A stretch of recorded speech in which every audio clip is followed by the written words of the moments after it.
Merci, merci Monsieur le Président. Je pense que je vais prendre la parole pour abonder dans le sens de mon collègue Rouget sur la question du POSEI.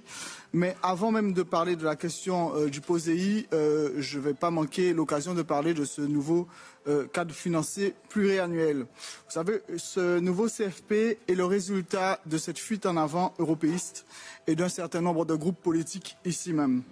Et la volonté de faire en sorte que l'Europe ait plus de compétences se résume dans ce cadre financier pluriannuel où l'Europe se décharge des compétences qu'elle avait au profit des États, la question de la pêche, de l'agriculture, pour d'autres compétences. Et au final, une Europe qui veut tout faire ne fait plus rien du tout. Et c'est la réalité de ce nouveau CFP, car les fonds de l'Europe ne sont pas extensibles.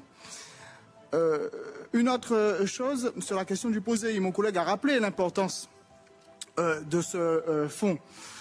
Et effectivement, nous avons vu des délégations, la délégation RUP et politique de cohésion, faire de grandes messes sur le POSEI. Nous avons vu dernièrement, je crois que la semaine dernière chez Eurodom, une grande messe sur le POSEI. Et bizarrement, ici même, ces groupes politiques n'ont pas voté la revalorisation de l'enveloppe du POSEI.